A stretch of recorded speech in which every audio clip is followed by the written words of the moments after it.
Yeah, that's right. Yeah, that's right.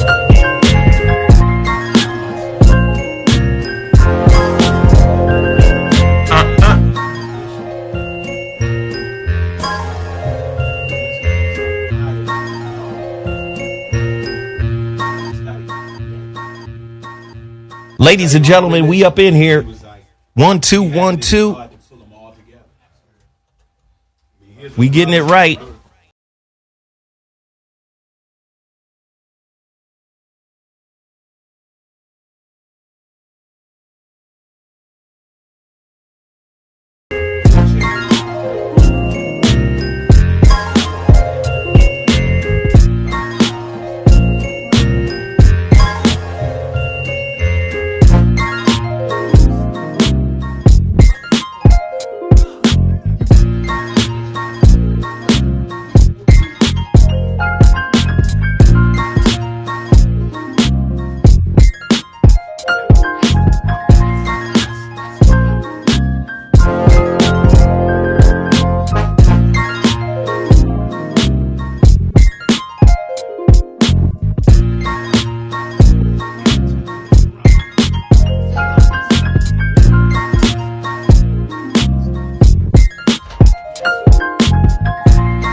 Live on YouTube.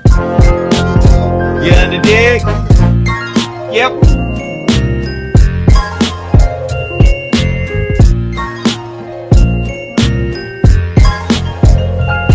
Yo, what's going down in the town? Man, if y'all don't get in here and support this entire movement, this whole gangster movement, if y'all don't get in here and show love and appreciation for what's about to take place, come on, man. Y'all got to stop playing reindeer games. We about to present some life-changing game up in here. You don't get game without giving up skin. You got to put some skin in the game, man. We about to go in 6 minutes.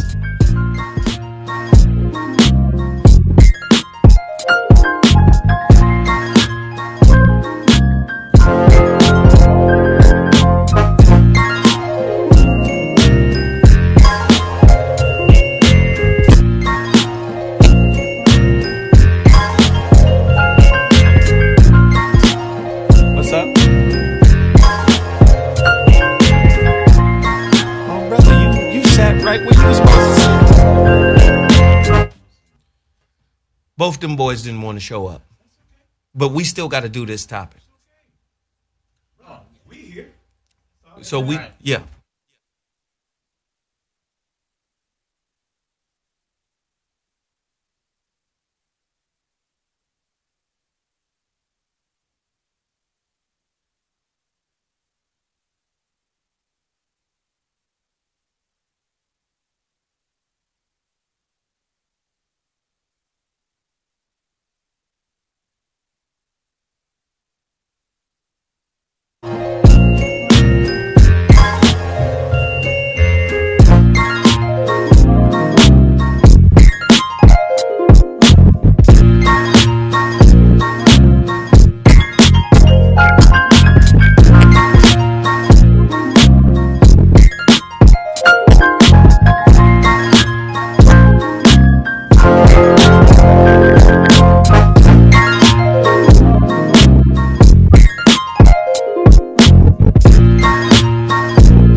Ladies and gentlemen, don't get it twisted. The first Man-Sions show ever to go live on VOR Radio. You not knowing? Ladies and gentlemen, I got to give myself a round of applause. We the future, dog. Listen, we are the future, and I'm going to tell you why. All these kids, all these youngsters, everybody on the internet looking for the content we create. You in the dig? Everybody on YouTube. I remember back in the day when I was a kid, we had Fantasy Island, we had The Incredible Hulk, we had the Jeffersons, we had Good Times, we had Fred Sanford, we had a whole bunch of stuff. Yeah. But the internet is taking over. Today is the first launching of the Voice of Reason radio station. The maiden voice. They done gave me my own radio station. My man. What? My man. You on the dig? Hey, congratulations to everybody in the chat room. I want to say thank y'all for riding with me. VOR Radio is live. I'm so turned up right now I can't even talk. But you already know it's Wednesday, 5 to 7 p.m. We do Man-Sions, where men build palatial estates with mind power. Corey Holcomb is on his way. Cool. OG Bobby is coming through. My homeboy is in the house right now. All these are my homies. What am I talking about? These all homies right here. Let me just introduce everybody before I get to my normal spiel. Let me turn the camera so everybody can see who's in the building. Immediately to my left is the homeboy. Man, I've grown to love this nigga right here. Come on. Let me tell you why I love this nigga. Because he'll fight. Look. He will fight. Look. He ain't never been taller or lighter than that, and he grew up in St. Louis. If he ain't nice with them things, ain't nobody. I so love this brother right here, man. He good people, man. That's my man. And he got a show here called 31 Cents. It, too, will be going live on VOR Radio. Let me y'all know who he is. Ladies and gentlemen, without further ado, the big homie, Guy Tory. Yes, sir. Yo, it's Guy Tory in the place to be. Got kicked out of Trump University. What up, fellas? Yes, sir. Yes, sir. What's going on, baby? Yeah, represent the 31 Cent Show, man. You know, one of the baddest, newest shows out. To be honest, it's me and 3 young ladies. 3 dimes to the penny because I ain't worth a damn dime. So that's why it's 31 cents. We the show that we go with the flow. We say the shit you can't say on regular radio. You know, we got 3 beautiful young ladies who are smart. This ain't Atlanta housewives, basketball wives. Not that their ladies are not smart. It's just that we make sure we go the opposite way. We have that set of black women and showing that personality. That's but right. We have another side, too, that we like to show. They're a dime in the face, a dime in the waist, and a dime between the airspace. Yeah. About that. You want to dig? I can feel that. And then, introduce our brother. Man, look, this is your show.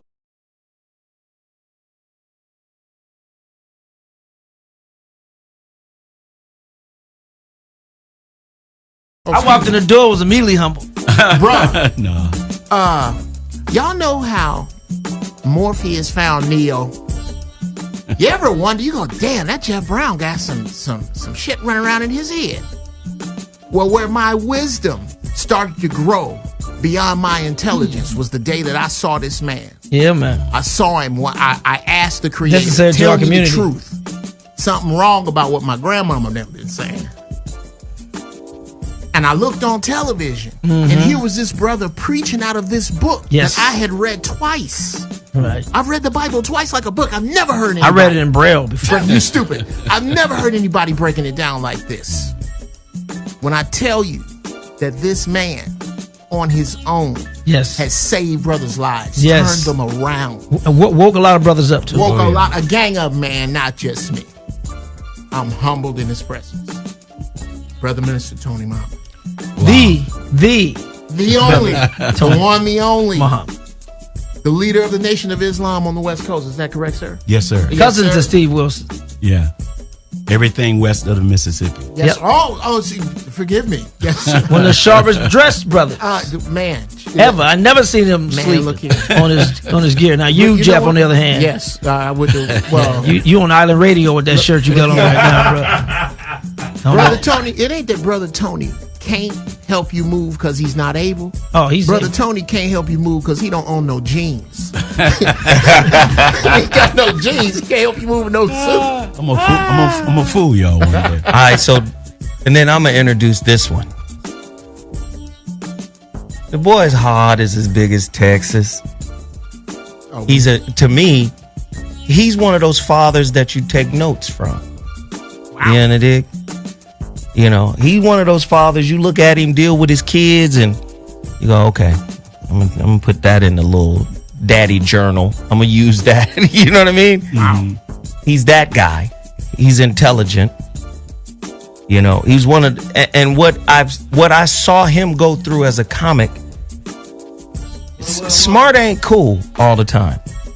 You know what I mean? A lot of people don't like smart. Gave him the improper title. He gave Jeff an improper title. He's actually a comedian. Big difference. Explain the difference. A comic says funny things. A comedian make things funny. Wow. Thank you, brother. Now, we gonna find you a microphone because you ain't gonna be taking my. No, but Jeff Brown, yeah, that's on. Jeff Brown. Okay, we'll just scoot him. We'll scoot him. Yeah, Jeff Brown is amazing. And I've been riding with Jeff Brown since 2007. Before coffees Yes, and sir. cars with comics. Right. Come on, man. Since 2007, correct? Come on, man. Yeah. Yeah. And I saw other comics hate on him. Yep. But what locked me into Jeff was he was smarter than the comics that was hating on him. Yeah. Wow. I said, oh no, I got to roll with this motherfucker right Thank here. you, brother.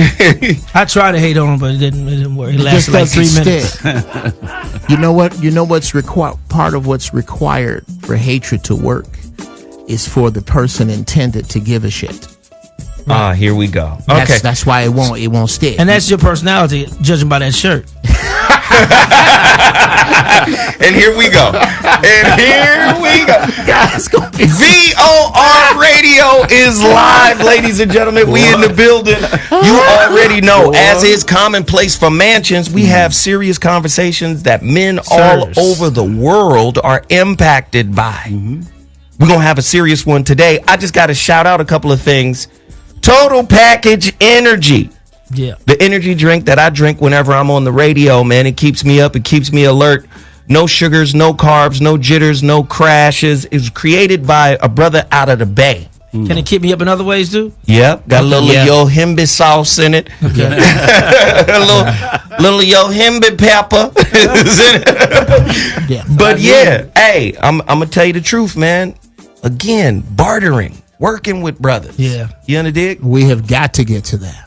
Brother was training my son. I saw him drinking an energy drink. He said, man, I got some scientists that formulated this for me to keep these kids being able to go through the regimen that I'm putting them through. And it doesn't impact their body. Okay. So, you know, pro guys drink it. You know, they ain't failing no tests. Can we get the Lakers some then? You can't pour it on nobody's knee or nothing. It ain't gonna do nothing. Right. It's not topical. But, brothers, out of the Bay Area, Total Package Energy. Go to totalpackageenergy.com. Let's move 10,000 cases today because we have the power to do so. Yep. The other brand that I want to talk about is Beal Sauce. Oh, yes. Brought to me by Jeff Brown, a fellow Marine, correct? Yes. Thank you for your service. Yes. Thank you, brother. Beal Sauce Company, veteran, black man, 3 different styles, Gunny Fire, Sergeant Sauce, and Schmuckatelli. And all good. Spell All Beal. good. Beal! Like Bradley Beal. Like Beale Street. B-E. B-E-A-L-E. Yeah, I know. Yeah. Yeah. Just want the listeners to know what they listen. We know you on the Tom Joyner show. Hey, man. Tom Joyner Morning Show. Flat job. Been up since 1:30 this morning already. Oh, my God. Wow. Hey, I love it. Thank you for coming through, man. Now, you already know the relationship dismount, how to stick the landing when exiting a toxic relationship. My 2015 critically acclaimed relationship workbook, available on Amazon, 3 different formats, Kindle, Audible, as well as paperback. Go to Amazon.com, cash mob that right now. Also get the follow-up, The Holographic Relationship is available in Kindle form on Amazon.com and my website, IamZoeWilliams.com, if you want a paperback. Now, let's move to the topic. People came here for this version of Man-Sions. Yes. Today's topic, very important. What's beef? An in-depth look into the problems black men face when mismanaging conflict between themselves. I got a lot of beef. I got a whole farm. How do we de-escalate? Do we know how to de-escalate? I mean, how we make it into an Impossible Burger? Beyond meat. Beyond beef. Impossible beef. I brought in some brothers today because I know y'all can speak at length. We had two brothers that are associated. Come on in here, Corey. There go your seat right there, man. Ladies and gentlemen, if you're just tuning in to the VOR Radio, the inaugural launch, A person you don't want to have beef with. is Corey Holcomb. You got beef with this brother, you in trouble. Come on, baby. I'll tell you right now. So again, let me just hip y'all to the topic, man, because it's on and cracking right now. What's beef? An in-depth look at the problems black men face when mismanaging conflict amongst themselves. How should black men, right, resolve disputes Well, I know how I've between done mine. themselves? I was here for that. In what ways do black men respond to conflict with each other as women do? Well, we don't have a purse. We don't have a purse to grab to beat somebody up. What does it mean to be over emotional? What justifies an aggressive response? What's too small? What's adequate? A lot of people don't know. The number to dial is 323-230-4610. How does poor conflict management skills among black men keep our communities fractured? Corey Holcomb has just entered the game. We got the homeboy in the house, fucking guy Tory, homeboy Geoff Brown, and the minister. The one and only, The bro. representative The one and only. of the one and only. Minister Louis Farrakhan Man, what? is in the building. The West Coast representative. I went to the mosque once, and the brother saw me. He said, Zoe, you on the list. You might as well come on in now. You on the list now, Zoe. Get in here. So I hate saw to you correct coming you. I hate to correct you, but I'm going to have to correct you as I was corrected earlier. That would be everything west of the Mississippi, bro. Not just the West Coast. That's the West. That's See, that's that's the why West they you call discussing. y'all. That's what the Midwest is. What they Is the That's Midwest, still that's West. us. It's still halfway through halfway the West. through the West. So back to the minister. Talk to us, brother. What are our major issues that keep us in conflict with each other? Yeah. Well, first of all, thank you for even asking that kind of question, because oftentimes we think it's other people, it's another brother. Mm-hmm. But the biggest problem with the black man is his hatred for himself. See, it's that demon. So if he hates himself, then no one else stands a chance. So to me, we got to first learn to love me, myself as a black man, myself as a human being. And then I have to atone with myself, because again, all of us, every one of us in here, the hardest mastery is self-mastery. My biggest enemy is not a white man. It's not a red man. It's not a yellow man. My biggest enemy was Minister Tony, who's now Minister Abdul Malik, is mastering myself. I got conflicts with me. See? So if I can kill my beast and kill the devils within, you having a problem with me don't bother me, because a clean heart can't be hurt. Geoff Most Brown? of the time we'll miss targets. And I've learned, dear brother, that many of us as a child, when you got beat by your mother, anyone who has ever dominated you in a physical way, there's an aspect of you that had to go in agreement with that just to survive it. So you become the person who dominated you. So these little demons is living inside of our head. Then you made a prime thought agreement. You said, no one else will never do that to me again. So what did you remember? You remember the way that person smelled, the way that person looked. You remember the atmosphere. So anyone else that come at you like that, they're reminding you of someone who treated you badly earlier in your life. So the person who's in front of you now is a missed target. So are you saying you're reacting to the past or unresolved traumatic experiences? Sure. Absolutely. That's a part of it. That's me, because I hold grudges, man. And that's I do. I'm still mad at the doctor who slapped my ass and I was burning. If I find that motherfucker, there's going to be some repercussions and consequences. I don't know how we going to get to this.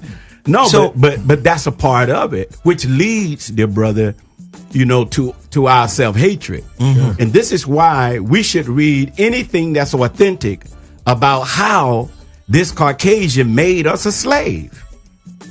The breaking of the black man in slavery, brother. Do you know that trauma from 400 years ago, if you beat a human being for 10 years and then 20 years, your body developed a cell that housed that trauma. Now you're passing that trauma down from generation to generation. So we are born with the fear of white people and don't even know why. You guys should check out the work of Dr. Joy DeGruy. Post-traumatic slave disorder. Absolutely. And she speaks to that, man. It's very powerful work. Real talk. So again, black men are reacting to an unresolved traumatic experience when we have disagreements with each other? Absolutely. Sure. Oh. So how do we reconcile that? You said knowledge of self, but if you can't see self, how can you then mine the knowledge from the self? Well, for me, as Minister Tony Muhammad Abdul Malik now, one thing you have to do, it took me, when Minister Farrakhan sent me here 25 years ago, he said, brother, I'm sending you to a place where it's a city of masqueraders, because I'm from Georgia. He said, win the streets. He said, don't let me catch you in Hollywood. Go and win the streets. He said, because those young brothers in Los Angeles that's growing up in all of this gang warfare, he said, this is actually the best generation we've ever produced. They just don't have guidance. And number two, they don't trust. See? So if you can win their trust, they'll accept your guidance. Wow.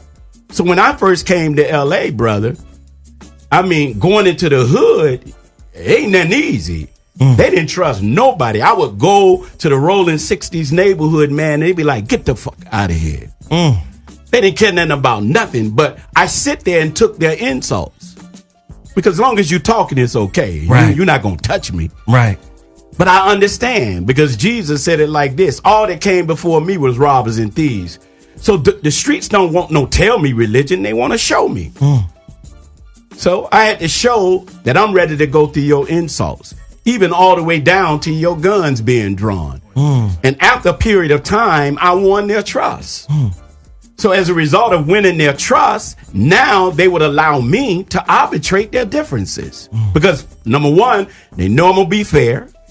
I'm not going to run from one hood to the next, because I ain't trying to be your damn friend. I'm trying to be your brother.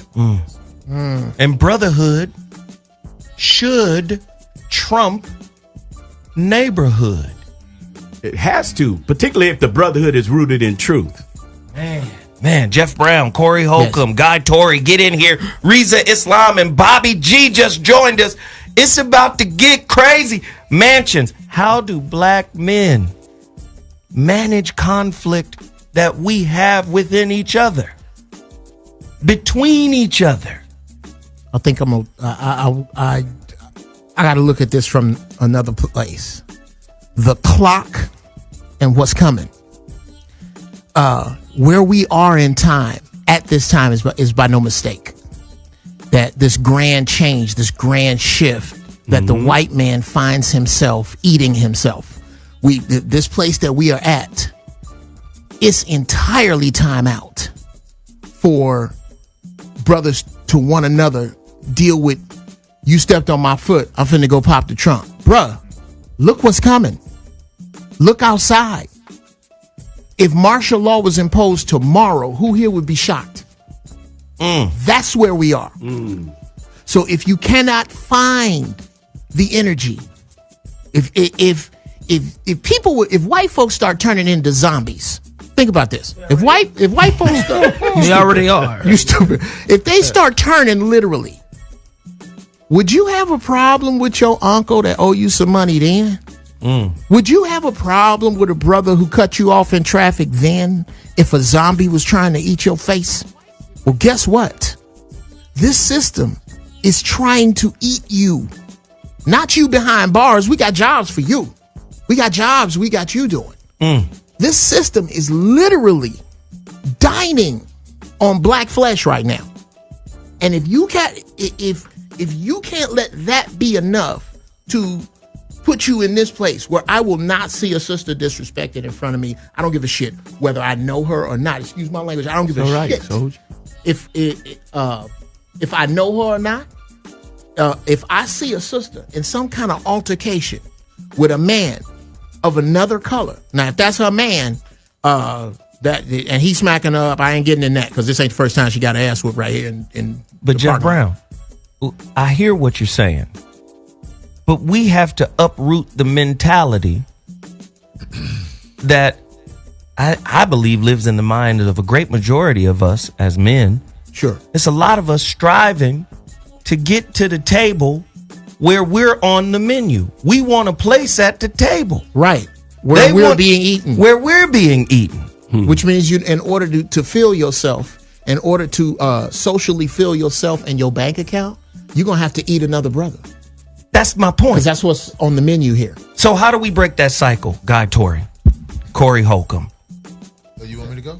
Jump right in, see? No, I'm just saying, like, I really believe that in this country, something that we could do, because we always try to talk about what's going on and everything, but I really think in this country we could organize something sort of like a rite of passage Yes. for young men that's, in my opinion, right at 13 through 17, where they are taught things that, like, where I'm from, it's this word they call guerrilla hustle, where everything, you just get it as you go. You ain't no telling how it's coming. Most of the time as black men, we have guerrilla learning. And by the time we late 40s, 50s, that's when we realize how reckless we've been and we start to calm down. But if we had programs that I think can be set up by men who have the reputation, we have to approve these type of whatever. If we're going to turn it into a center or whatever, it has to be ran by somebody who has the real intentions that are well by the kids. Like, for example, Brother Steve Harvey has something that he was mentoring young boys or something like that. Down in Texas. I went don't there. think that he's qualified to be mentoring young boys, and that's not a diss to him. It's just the way he goes about things and his rep. Here. I mean, what's out there about you, it means something. What you've done, everything you do, it means something. And it takes away from who you are if a lot of things you do are selfish. And you know what I'm saying? We need to get the men who have proven themselves to be have good intentions by us as a people, and employ them to work some type of thing, like in summer school or whatever. People, they go for a couple of weeks and they learn something in summer school. We need to have these type of programs, especially in the big cities all over the nation, by men who have put in the work and it's proven, not somebody who have the income to do it. Man, I love it. Bobby G, I'm going to come to you. Yeah. I'm going to come to you, Guy. Bobby G, get yours in real quick. For 30 years, I worked with the great Jim Brown's American program, and such a curriculum had already existed. There's some things that have happened in the last few years that brought into question Jim's integrity. But one thing that cannot be refuted is we affected change in the lives of people in conjunction with Brother Tony Muhammad and other brothers. A lot of the brothers been through the curriculum.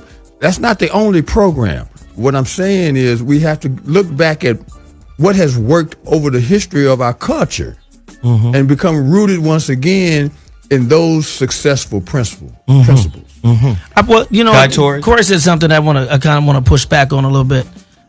He said, you know, young men at 13. I think that was true when we were growing up. I think now kids are developing so much quicker now because of the internet. We need to probably start at 10.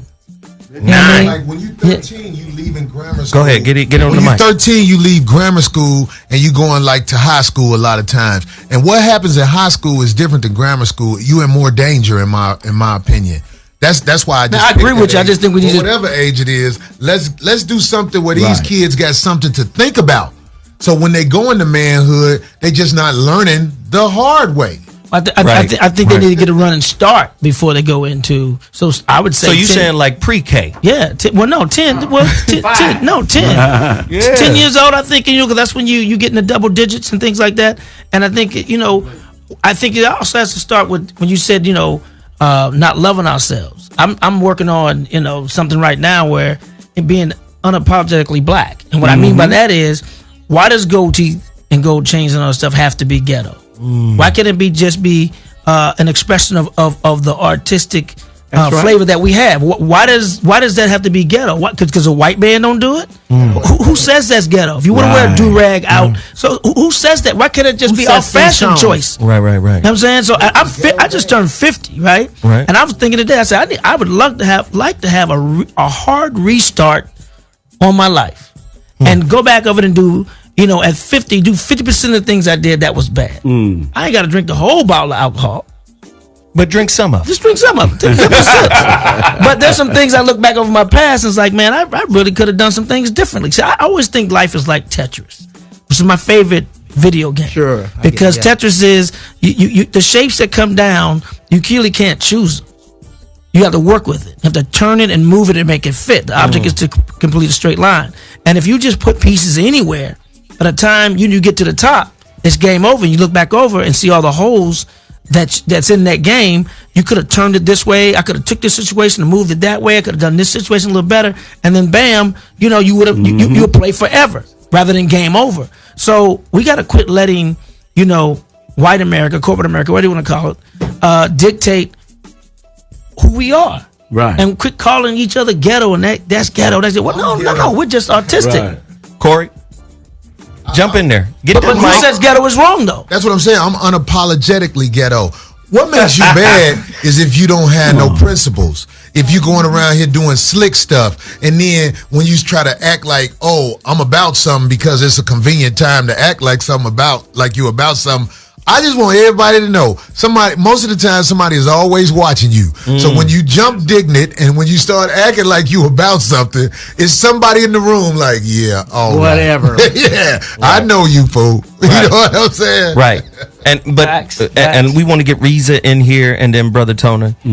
Excuse me, Abdul Malik. Yes, sir. Brother Abdul Malik. I got to get it right now. Rizza, get up in here, man. Contribute to this. Oh, man. Well, first of all, I'm just honored again to be among some of those with wisdom. And I'm always willing to accept not only correction, but wisdom from all of you. So don't get mad if I repeat something that you've already said. That's all right, brother. Come on. That's what I do. I just adopt the truth from my brothers. And, of course, I'm honored to be standing next to my mentor, Minister Abdul Malik, Saeed Muhammad. First thing that I do as it pertains to this generation with breaking the disagreements is we do not focus on, nor do we duplicate the disagreements that our elders had with one another. This generation, for me, I'm speaking on just for me, I don't take that on. If this brother had a disagreement with this brother, I don't take that on in this generation because we have to look at exactly what is happening today. What's happening today is if you handled that disagreement earlier, we would have had a better start today in this generation. If you would have handled some of your squabbles and petty differences earlier, maybe we would have had a better jump start today. So because of that, I'm looking at what the past did and how our condition is in the condition that it's in now and what it is that we can't do and what it is we can do. So we basically take the meat, spit out the bones. We take the good, leave the bad. And I don't disrespect any of my elders. I don't do that, but I take exactly what they did that was successful and duplicate it for this generation, because as each and every one of you were saying, we don't have that much time. And we are in the age of information, so we get information quick. And a lot of us don't know at times if it's true or not, because some of the people who are giving us this information are people who we actually look up to. Like Brother Corey said, but they're not legitimate. They just have money. And that grabs our attention. Look at that. Go in. They don't have intelligence. They have money. They don't have real wisdom. They have money. And they don't have integrity. They got money. They have status. Yeah. Which they were given, which can be taken away easily. So we have to look at, as brother said, who is legitimate, who has been doing the work, who actually has had the boots on the ground, who has done the work to help the people, uplift the community, etc., etc. Those are the ones who we have to look up to. And so that is who I study. But of course, again, I don't disrespect any of our elders. I don't disrespect any of our brothers who have done something, even though they might be out of their mind to a degree, because some are. But I still look at the good that they've done and take that, acknowledge that, and then implement that for this generation so that we don't duplicate the same mistakes, because we don't have as much time now as we did back then. Jeff Brown, Bobby. Y'all can share. It's all good. Couple things. You had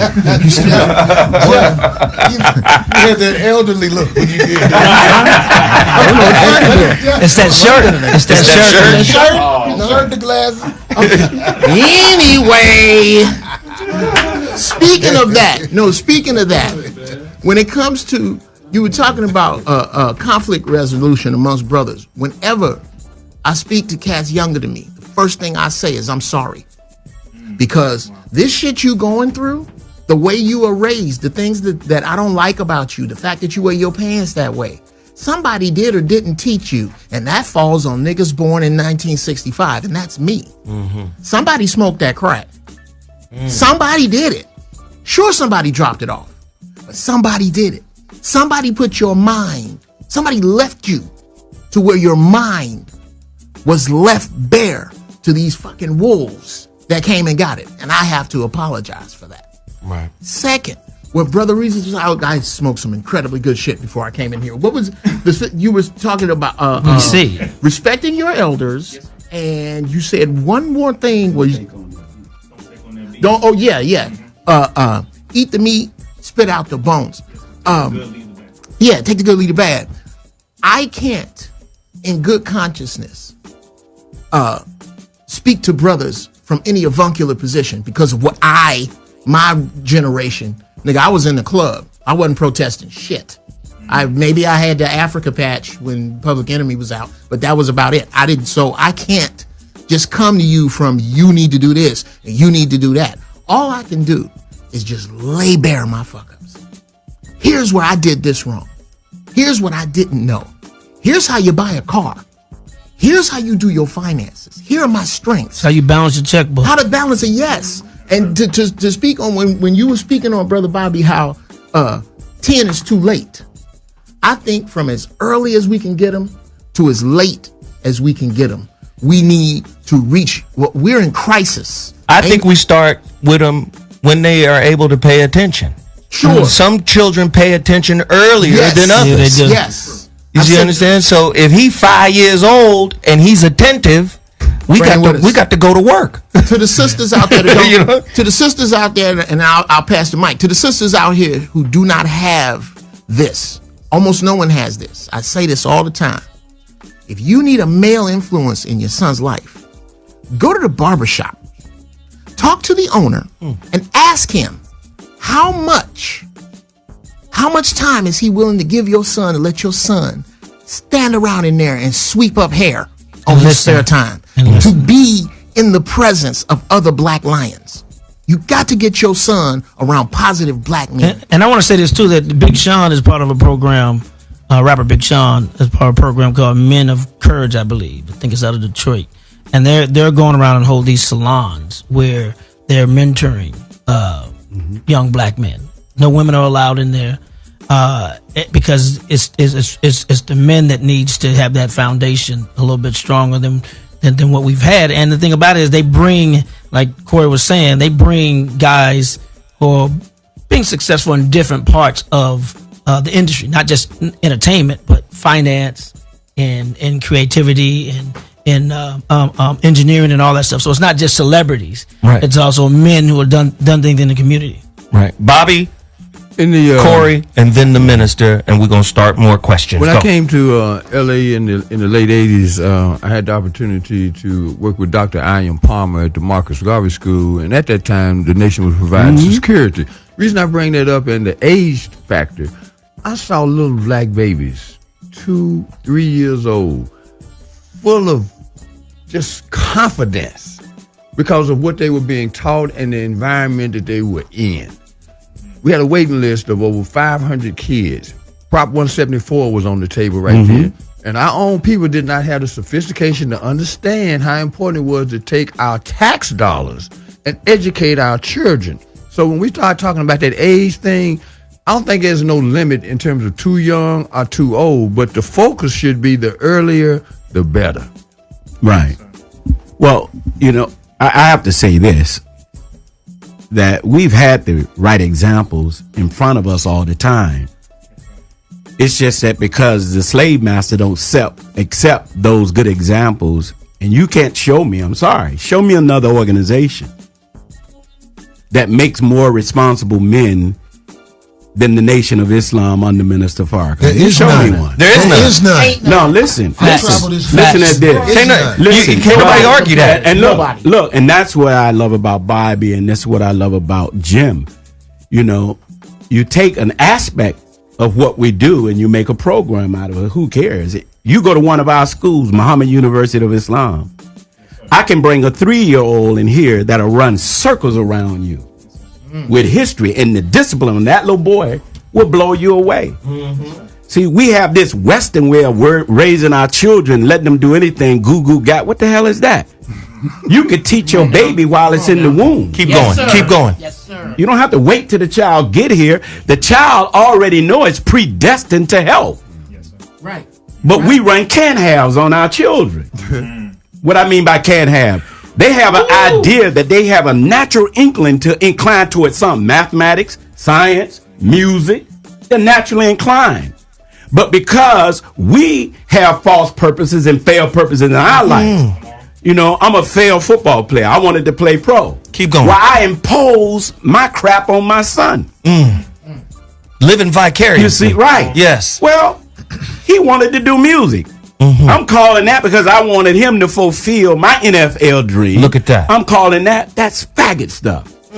But that was his natural inclination. So I ran a can't-have on him. Woo. Ouch. I want to be this. You ain't going to be nothing. Every time I said that, and I have authority, at some point, he goes in agreement with that. See? Something that's not in alignment with his natural self. Go ahead. In the Japanese culture, they put their children in a room with all kind of shapes and forms and mathematics, and they watch what that baby crawl to. Yes, if that baby crawl in this direction to music, they know that child is inclined to music. If it crawls this way to objects, they know that this child is inclined to want to do things with their hand. All you got to do is watch that child. It's a God. They're crawling around. They discovering, putting stuff in their mouth. Yeah, they're pure. Right, and they're pure. They're purer than we are. They're more real. Because all the things that we end up being are learned behaviors. So if we can learn the bad behaviors, why not start early? Come on, Chief. And learn the good behaviors. And like you said, Bobby, by the time they 6, they're ruined. Ruined. Watching us, they ruined. Growing up backwards. And a bunch of kids. Right. Growing up backwards. Starting pure and ending corrupt. It's like this thing, and it just blows me away even, you know, because all of us, every human being heart yearns towards meeting its creator. I don't care what name you call the God by. That's what you yearn. Right. Every human being is born to help. And so when I walk in a hood with bangers banging, and all I got on is a suit and a bow tie, and the brothers stop and call me brother, it blows me away. We carry no weapons. The whole Nipsey Hussle fiasco. The mayor called me after a riot started. I show up with 100 brothers, and the bangers just got in line, did everything we asked them to do. No weapons, no nothing. I asked them, brother, why did y'all do that? Like you said, it's respect. It's the integrity. We know y'all for real. Because I have Bloods and Crips. So we, like you say, we don't take them off and clean them up. We clean them up right in the ghetto, right in front of their homies. Keep going. That's right. You man. see, and so I'm not saying everybody become no Muslim. No, miss me with that. But come and ask us why I'm not. If you are good at cryptocurrency or you're good at gold, I'm not gonna go and try to figure that out on my own. How about that? I'm coming to you. I'm coming to the leader in that field. And I'm conceding to his leadership. And that's what our problem is, man. We don't trust. Right. Because look, the white man activated that emotion called envy. It is the ugliest emotion that a human being can have in their life, in their existence. Jealousy is one thing, but envy is another. That's what got Nipsey killed. See? So, and I watched that in the whole gang intervention. You know, if I can speak and your crowd is happy, somebody is sitting there angry about that. Corey, jump in here. Because these cats want to do something right. You couldn't get them to do nothing wrong. Now you angry about that. See? It's like Jim Brown, his program. I would go and dust that off. It works. We got the programs that work. We just got to stop letting people tell us who we can get with and who we can't get with. Right. Come on now. That's the problem. Yes, sir. See? The entertainers. I mean, look, we got the money. We don't need nothing. We just need unity, Chief. Yeah. And when the hood see us uniting, they're going to follow us. That's right. But unity is a byproduct of an awareness of self-worth. Right. An awareness of self-esteem. Right. An awareness of self-respect. Right. Now, if we don't have those things within, how then can we look at our brother without envy? Right. That's it. Corey? When he said about the Nation of Islam, and I've said this before, I've never seen people conduct themselves like that. Or I'm sorry, black people conduct themselves like that in America. And I travel a lot of places. I'm not some guy who's been to one or two states. I've been a lot of places, and I've seen a lot of black people get together and do things. But and I said this because I went to the last Savior's Day. Yes, sir. I have never seen black people organized like they are when you go to one of the functions that the Nation of Islam puts together. Ain't no joke. It is no joke. It's not nothing that has to do with strong arming. Right. It is Love. respect That's right. has been taught to these people. Principles has been taught to these people. And I'm saying it's not impossible for other people to get this type of I'll put it like this, this type of Divine order. We'll go with that. But Right. I'm saying, like, if you really know anything about the Nation of Islam, you have a bad reputation amongst the average. You get what I'm saying? My mother, who is a nice person, kind to anybody, but she don't know nothing about the Nation of Islam. All she knows is what she heard from her friends. Oh, you got to watch them. Right. Yeah. They do this, they do that. Right. But as I got older, and you become that dude who explores the forest, Yeah. I found out, these the ones that really got it together right here. Right. Mama, all them people at your church sleeping with everybody. Right. The preacher sleeping with on, his man. deacons at your church. Come on. And I'm not making this up. Thank you. No, My you're not. mother church, the preacher is a very kind man.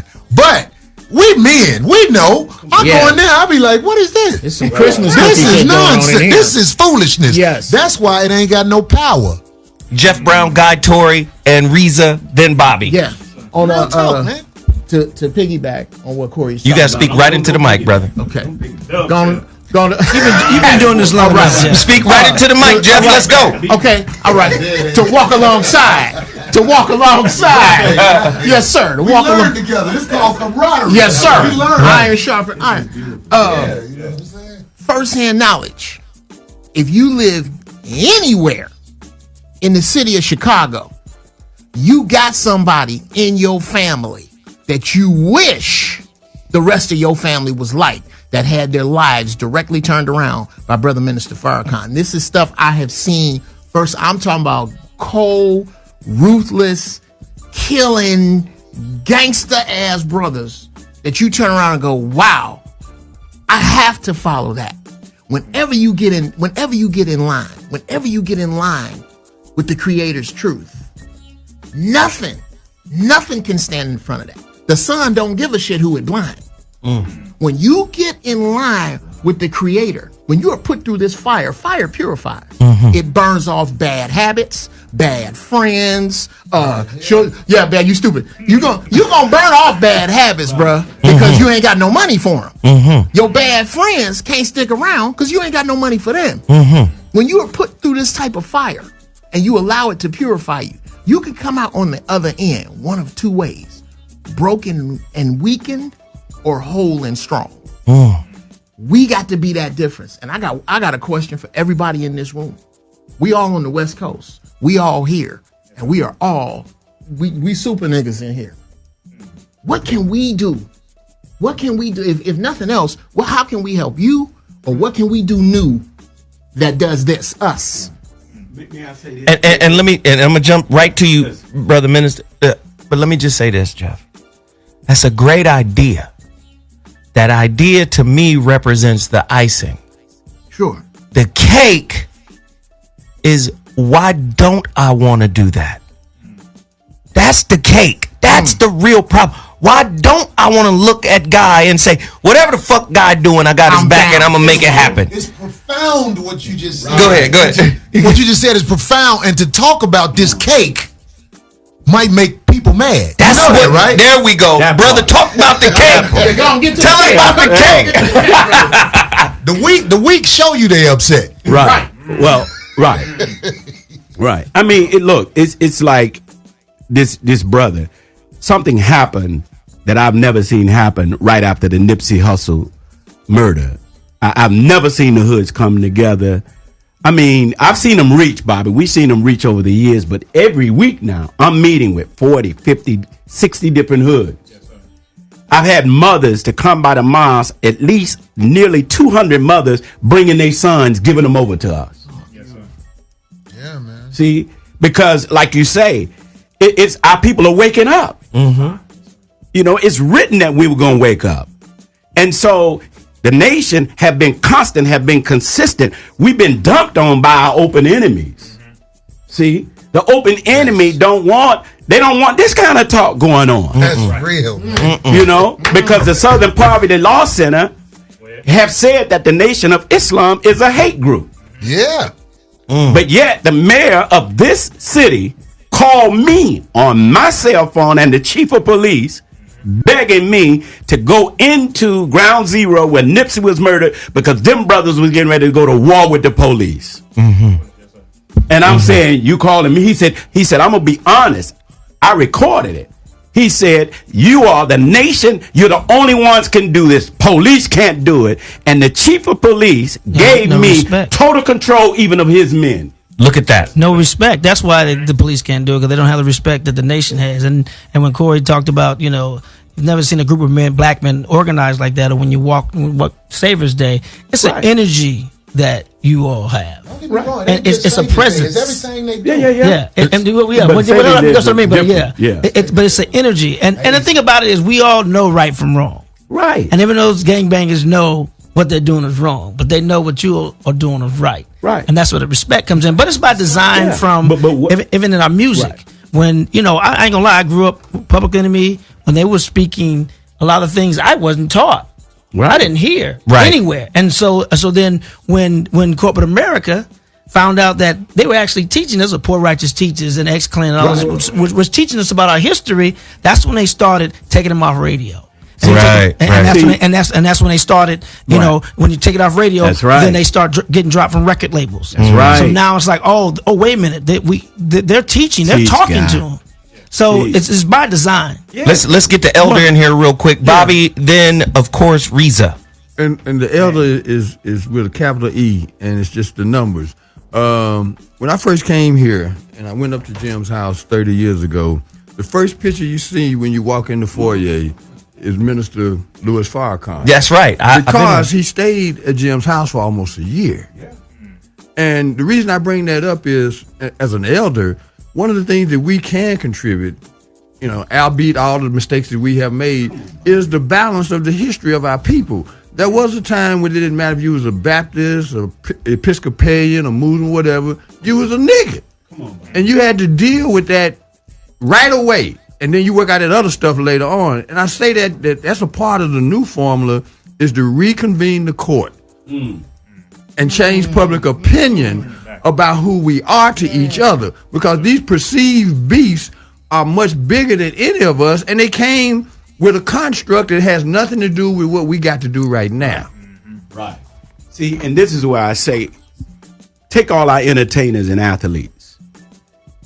Overnight, we can change the reality of the hood. Yes, sir. Overnight. That they can reinvest. We can be a manufacturing.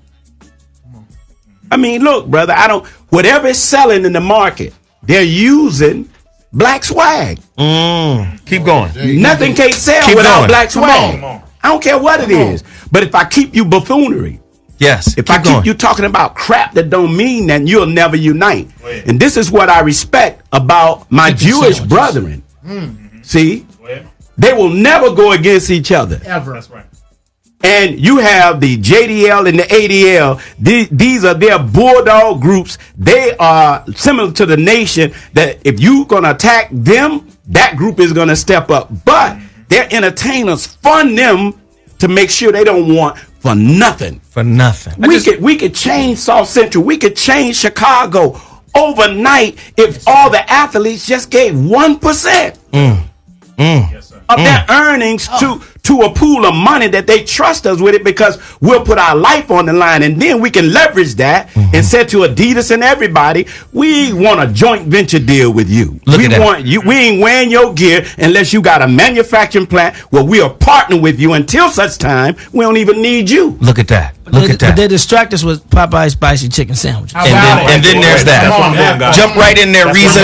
Jump right in, Rizza. With the mayonnaise, isn't that delicious? See, in case in point to what my brother minister was saying, exactly 25 million in addition to the advertising that they already had. Popeyes got that for free due to Black Twitter and Black Instagram. $25 million is an estimated enough amount of money to create 25 black-owned banks, or at least 140 black-owned credit unions. We could have literally come out of economic slavery overnight if all of the black-owned businesses would have received small business loans from those credit unions and or those black-owned banks. See, real simple. So that exact situation demonstrates that we blatantly have the power and the control to literally change the course of our destination in the future and our destiny. We simply need the guidance and unity.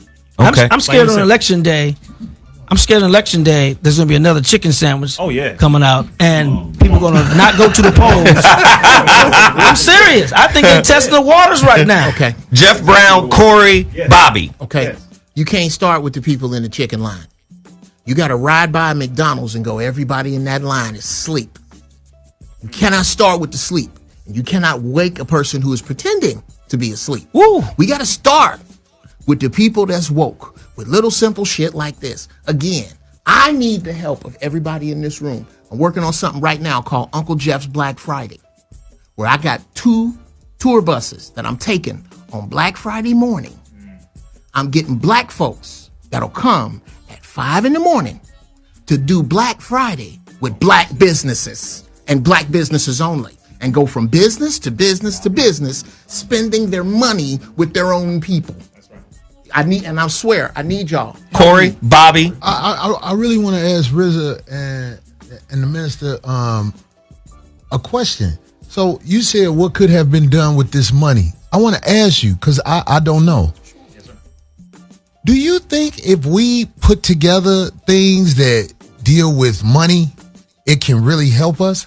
Because from what I see, no matter how much money we got, they still in control. They'll crash it. So that's what I'm asking. Like, how does the money help us? Like, because I don't know. Because anything could be money. Right. I don't donate money to certain things. I look out for people. Like, I might take the people down there on Skid Row something. Sure. But I'm trying to figure out, how do you help our people with money? I don't know how. Can I say something and then throw it back to the minister? Yeah. Let me. First off, gangs born out of self-hate. Do we agree with that? Absolutely. Sure. Do we agree? Gangs have evolved and turned into self-hate. They turned into that. It didn't start out that way. Right. So it evolved into that. That's why I changed it. All right. But right now, gangs are a part of the standing army of white supremacy. You know why? They reflect it. Because they're at war with what they hate about themselves. Correct? We don't like each other. The only way we can extrapolate power in this society is by downing, crushing, killing, competing with one another. That's where we get power.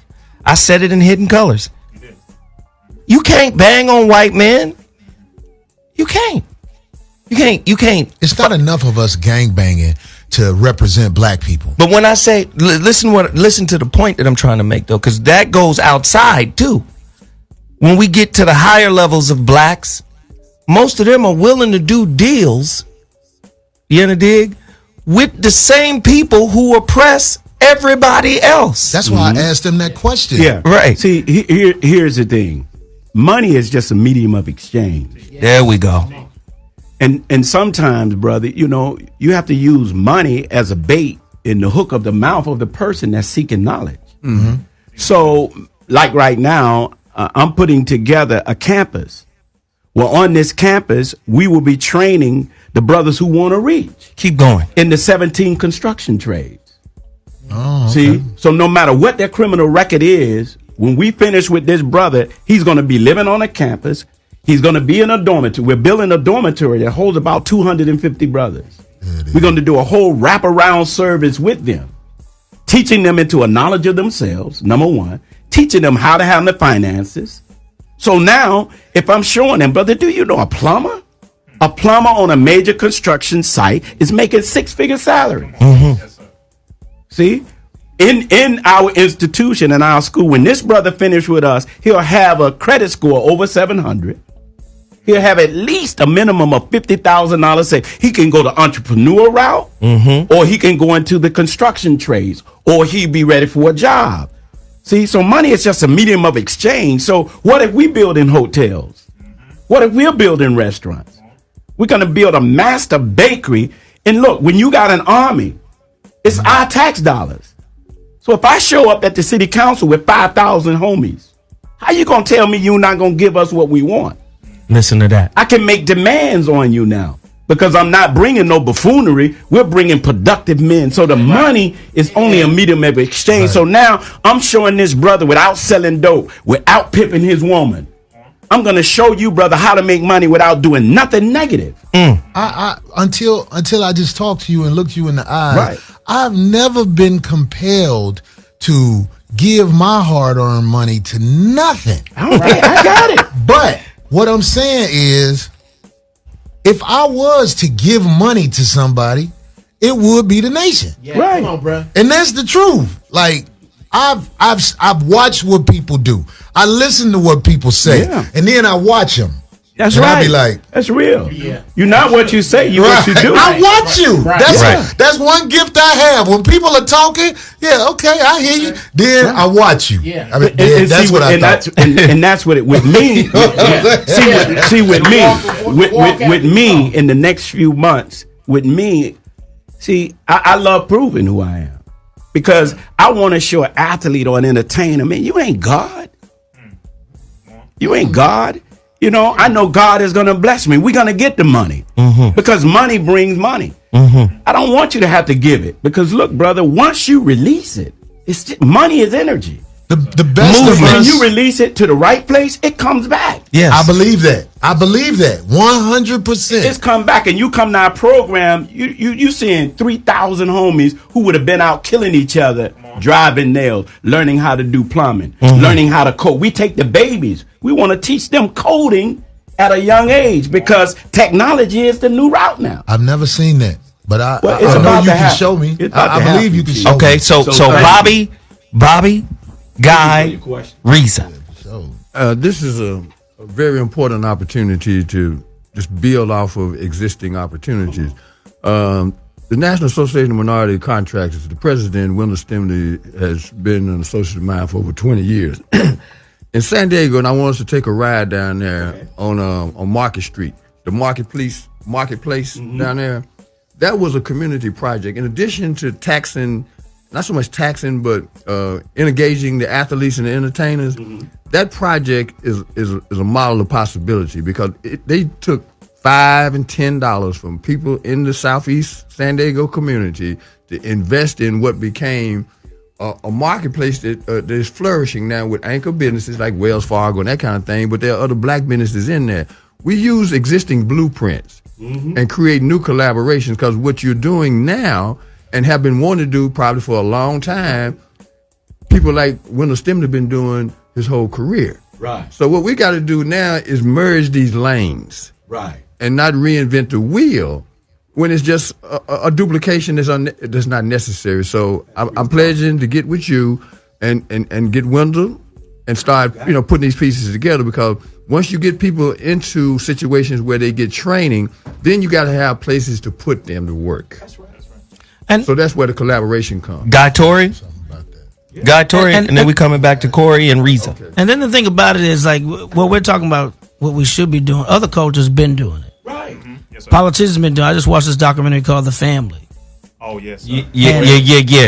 And that lets you know what's going on with America, but also that brotherhood that they have, and the same brotherhood the mafia has for each other, that support, that let's keep it in our community, and let's be silent about it amongst ourselves. We need to do that. Right. But it really does start with self, and then it starts with trust. And then when we trust each other, because we've been conditioned not to trust each other by what? That's to me, that's the cake. Yes. We know that there's models of possibilities. We know that there are opportunities. We even got solutions on deck, but those solutions are really nothing if I hate me and thus hate you. No. There is a reason you don't trust each other. There we go. And if you're not going to talk about that, that's what I you're want. You're wasting everybody's time. Right. I have solid reasoning through experience why when the average person is talking to me, I'm looking at them like, what? Looking what right you through want? your head. Right. What is this? That's what I want to talk about. Why do I feel like every time somebody that I meet on the street says something more than hello and keep going, if they stop me, the first thing I do is say, okay, what is this? Right. And it's a reason for that. And that's what we need to talk about. And I do it especially with my brothers, especially if they look like they got too much energy when they talking to me. That's what I want to get to. I don't want to get to the end of it. The end of it is the solutions. Oh, we could do this. We could do that. This is a safe house. I want the people in here, we feel like it's all good. It's all good. But when you out there on them streets, and I'm a night owl, when you walk around on them streets and somebody got more than hello to say to you, you looking at them like, what is this? Now, where did that come from? Real quickly. Yes. The success component of that eradicates a lot of the things that we perceive to be distrust and dislike. Because we just haven't seen that. Marcus Garvey famously said, we haven't seen success between brothers who done went the full route, not just started talking shit, went to a few. Well, they know I don't bullshit with you. Them type of men, they can hang together and be in a room where there's no stress when you around real, they call them real motherfuckers or whatever. I guess I'm just saying, alpha men males. of principles, men who have their reputation shows. Look, I don't see this guy trying to slick everybody he talked to. I don't see this guy trying to do something. Those people have something real. Now, if them people can get together and build something business-wise, that's beautiful too. But I'm saying I've seen what people say we don't have. I've seen it a lot. But that's and it comes from people being honest. Okay, that's the antidote. Let me just real shortly. Yes, that is the antidote. You've seen it, but our people haven't seen it. And we've talked about that all along. You are what you've been exposed to. We have to multiply that and saturate our people with those the evidence of success. Hey man, when I was growing up in Chicago, gangbangers you couldn't just say whatever you wanted to say. No, you would get dealt with. There was a code. Jeff, get in here. I'm just telling you, Uncle Bobby, I love you, but that's not it. You cannot discuss what we haven't seen without discussing why we haven't seen it. And what do you mean? I mean that this system, this place we find ourselves in, is an experiment in lack consciousness.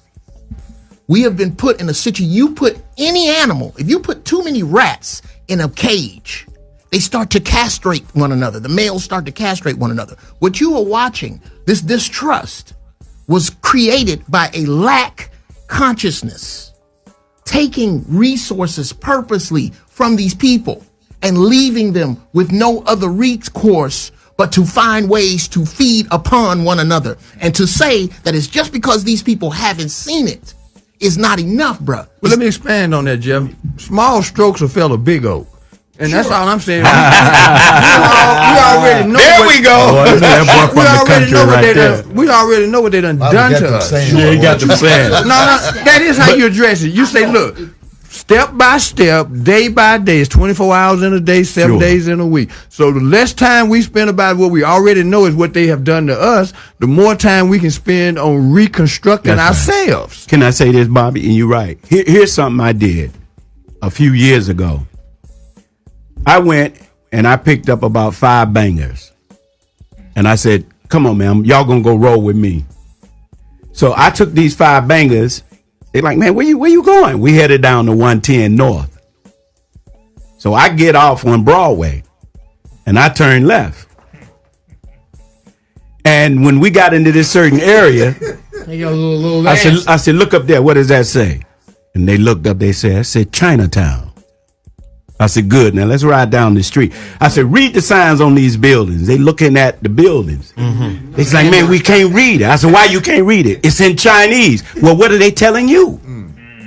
I said, but look at all the business. Is it full of people? They said, shit. Hell yeah, cuz.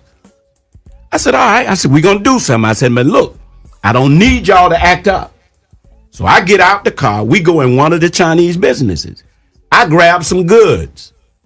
These people are waiting on everybody but me. The homie's like, that's that discrimination, nigga. I said, no, that ain't discrimination. I like that. What do you mean?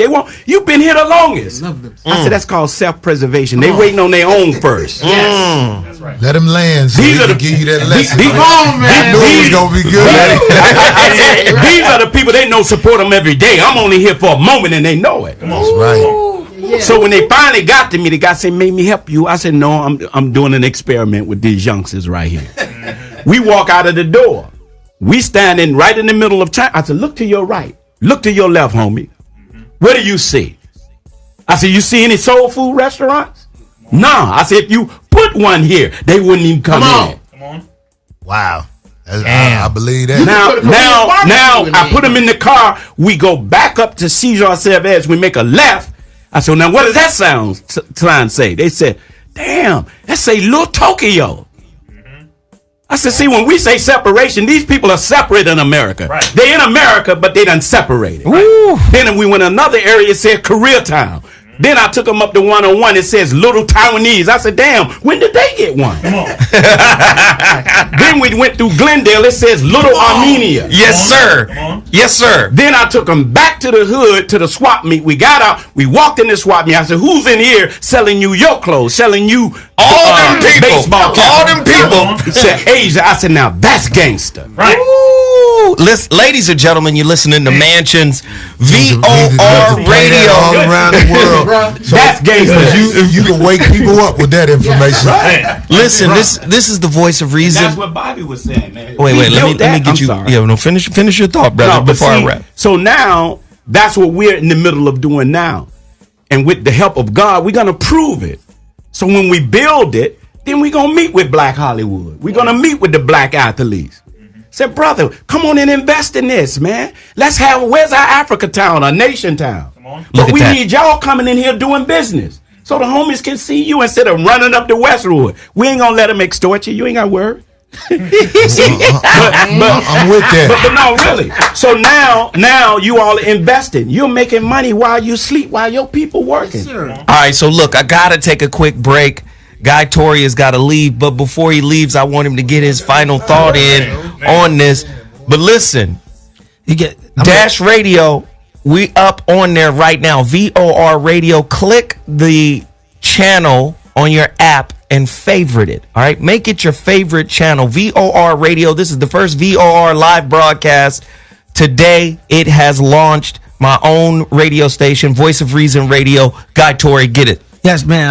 I want to stay. I'm gonna push my flight back, but I've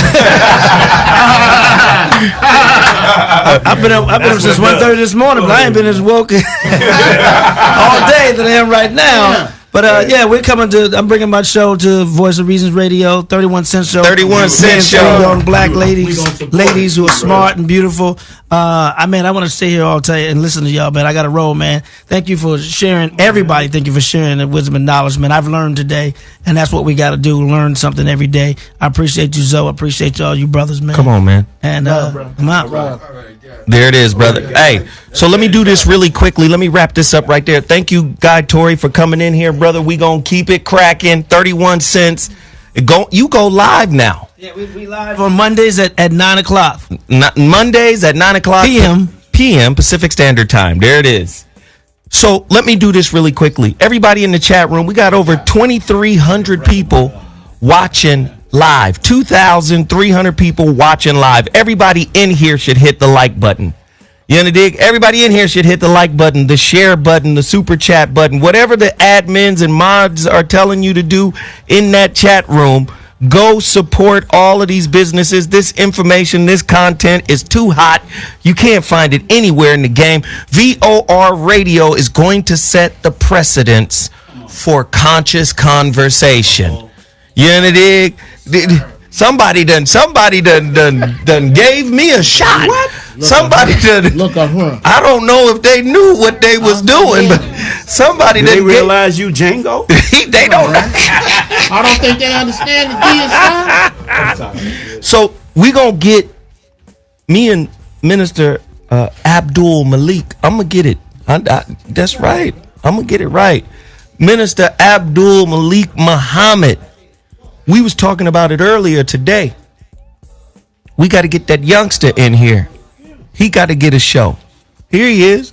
Oh, yes. We got to get him on the mic. Yeah. Man, this brother. That youngster got to get in here and speak to the millennials. Millennials language. Yeah. He's brilliant. This one right here. Message to the millennials. Yes, the force is strong with him, and that's why I always try to bring him in to these kind of conversations, because let me tell you something. We can wax old. We can wax mature. Yes, sir. But again, I know a old soul in a young person's body. I know what that feel like. Right. That's him. You understand? So my whole point of doing this show is we've got to attack the root problems. It's one thing to say, oh, it's self-hate. But where does the hate come from? It ain't just the white man. The white man is the impetus for it, but then there's other factors. If your family has adopted the standards of the people that hate you, that's going to produce envy. We mad at Jay-Z? No, Jay-Z is doing business the way the white man taught him to do business. Thank you. You got to be a mercenary in America if you want to be a billionaire, a millionaire, whatever heir. You got to be a mercenary. How the fuck we got all these multinational corporations that don't give two shakes of a fat rat's ass about anybody's life? Not just black. Anybody. We gonna stay at this level on the backs and bones and carcasses of all you motherfuckers. When you see Ted Turner talk about population control, yes, sir. We need to get the population of the planet down from 7 billion to what, 500 million? Mm-hmm. You know how many? That's billions of motherfuckers dead. Period. That's billions of people dead. Period. So my question is, don't get mad at Jay-Z because he playing the game like a shark. He was taught by a poisonous, ravenous shark. What we got to do is identify those and recognize, because those are the ones that's going to always go back to the Matrix. They're going to always go back and ask the architect for a deal. What were you going to say, Corey? You go ahead, Corey, jump in. No, what I'm saying is kind of like against what you're saying, Zoe. No, that's all right. Go ahead. I don't care what they are doing and prospering in if it ain't what's right. don't make excuses for bullshit. When you bullshit, you might as well stand on it. Because he lost twice in the eyes of people who really know about life. When you messed with them people, you already against us. Ooh. Then when you sat at that table and tried to make a right out of it, that just nullified you being an ain't shit motherfucker to me. If I do something wrong, I'm going to stand on it. I'm going to say, well, I did it. I wanted it. I wanted that shit, so I took it. Right. God damn it! Now what can we do from here? But see, I got it. But see, you see what I'm saying? And see, Corey, you right on it. But I'm you saying actually, it still don't make it right. You right, don't act like you are doing. But no, you can't never front. But what I'm saying is, when you step backwards on you and yours, you still did wrong. I don't care how much you come up. But Corey, you making my point. My point is, he was taught by this system to do business just like that. White men do business just like that. Me too, and I won't do it. Let me tell you, white men do business just like that. They will fuck you and apologize, and then offer you an opportunity after fucking you and apologize. Can I tell you what's happening to me right now? This motherfucker, like everybody, Corey, you don't never be on Netflix or all like that. Okay, yeah, it's a reason for that. I found another opportunity with another Caucasian male that smile with me and tell you all like that. This deal looked like it's finna fall apart because he tried to play me. The man, now this is what I want everybody to understand. They know how to talk with a smile. They know how to make it sound like it's all good. But when they put that piece of paper in your face, is you gonna read it and sign it? I'm here to tell you, most will read it and sign it. Most of them will just sign it. Right. But the majority will just sign it. But it was a devilish setup. Yes. Where in the beginning they tell you, oh, we about to produce something together. We know what that means. We out here. Right. But in the end, they want you to sign something where they your boss. Yeah. You need to sign up for work. That's life in America. Who has the courage to step away from it? I tell you what, there's a lot of things about me that ain't right, but at my age, I'm not finna do nothing that's gonna make me feel stupid every day I come to work. But watch this. How did he get ahead of me? And it's me doing everything. But watch this, Corey. Watch this, Corey. I'm about to use your words. Last night, Corey said the man got goons. It said that Jay-Z got goons. Who got goons? But in America, if you're a mercenary, you understand what I'm saying? A corporate mercenary. You need goons. Because you done fucked over everybody to get to where you are. Right. So you need protection. You're not a man of the people. Right. Ali could walk anywhere in the streets. Remember that story when they said the gay did man his car back who stole it? Oh, yeah. That's in Chicago. Oh, shit, this is the champ's car. Let me get this shit back to the champ. Do you understand what I'm saying? If you got to protect yourself because of your business dealings, to me, that's a white supremacist. He might be from Marcy Projects. He might be from Brooklyn. He might be an African American, but he does business like a multinational corporation, which is white supremacy at its finest. Can we just agree there? It ain't the skin you in, it's the skin you under. Look at that. Go ahead, Geoff. You can't, every brother ain't a brother just because of the skin that he is in. Do you know what you need to start a league? A ball, some grass, and some really fast niggas. That's it. That's it. If Jay-Z was really, you if it don't. ain't Caucasian money, it ain't gonna go. You need some money now. I'm gonna tell you what. Tell me how this don't work. I hit Powerball for $300 million. Me. I get 180 after taxes. And I say I'm gonna take 10% and start with $18 million. And we gonna get together and find some big, fast brothers that will follow the following protocol. We're going to do our shit. It's going to be lower key. I don't have as much money to give you, but we are starting our shit. And then I'm going to come to this brother and go, help me make this make sense. And find brothers, find the black minds that count money, the black minds that know about real estate, the black minds that know about marketing and promotion that are on this page with my money. It's going to be an $18 million donation, bro.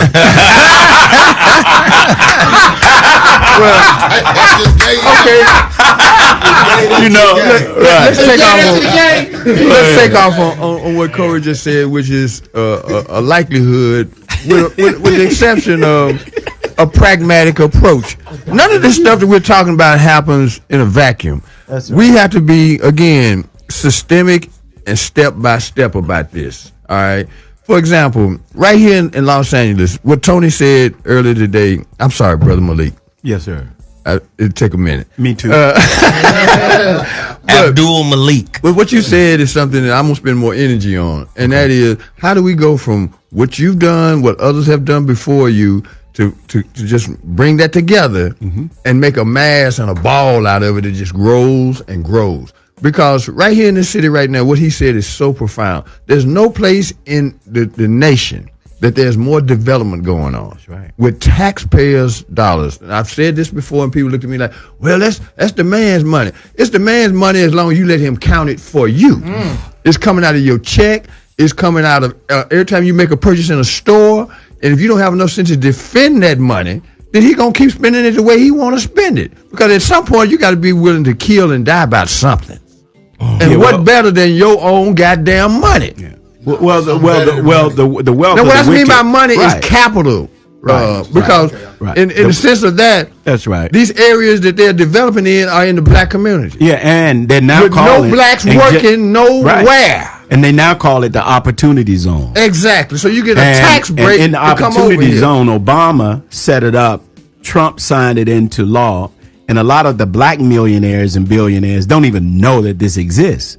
Right. That they get a tax break, a 10-year deferred tax break, meaning that if they put $20 million in my project, they get that money back in 10 years. And some other but they also get a return on their investment. Beautiful. So they don't lose. Yeah. They just put their money, instead of putting it in a bank, I put it in a project that's helping my people. Exactly. And I'm going to get it back. Exactly. Whether that project work or not, my principle is protected and guaranteed. But it gives entities like ours an opportunity now to build in our community, build affordable housing, and then we can say what the cost of this house is going to be, what the cost, and stop being greedy like the banks. You taking a house because you building it in South Central that you say worth $1 million. Well, who determines that? Thank you. But see, that goes back to my point. The way we do business as black men in America is individualistic, which is why one of the key rules for doing business and being successful at it is don't be the only one in your crew balling. Right. Create opportunities for your homies, or those will be the niggas that rob you. Right. And see, let me tell you. And that's real. And see, look, that's the thing Nipsey did, and I'm telling you, his murder is more than what we think it is. Come on. I'll leave that alone. And here's the kind of things that brother was doing. This man got a $500 million redevelopment deal going down in South Central. Come on. Where he was going to be putting his own homies to work. It never materialized because now he gone. That's where we pick up the ball because that's exactly where we're picking up the ball because see here, there's three things the white man didn't teach us, and this is what I love about what Brother Corey said. The white man ain't my enemy. The yellow man ain't my enemy. My biggest enemy is ignorance. Right there. Ooh, but you don't know. See? But when I acquire knowledge, wisdom, understanding, and how to apply it, then ain't nobody in my way. So like he said, so when somebody putting a contract down in front of me and I'm reading it, you giving me everything in the first paragraph, but then you say furthermore hereunto, that means I erased all that shit. That's right. That's See? right. Yes. Are you on the board of Destination Crenshaw? Are you on the board of Destination Crenshaw? No, they're asking me to. I was doing because I don't never know where the enemy is. I don't go among a lot of people anymore. That's the mistakes that I made. Look at that. That's right. Rizza.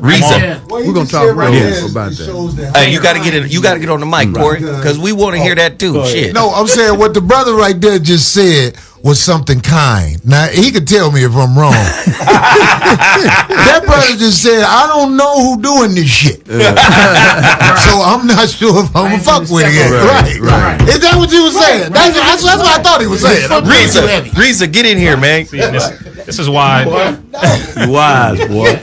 And this, and that's real. And you got to be that way. You don't know what shit he gonna step in over here. No, and you got to be that way. And this is why we are taught that business is warfare. The moment you decide to go into business, you have declared war against this system, which benefits directly off of your degradation. You saying you're gonna be a woke Negro now, and you want to have your own business? What you're saying is, nigga, you are trying to take my money from me.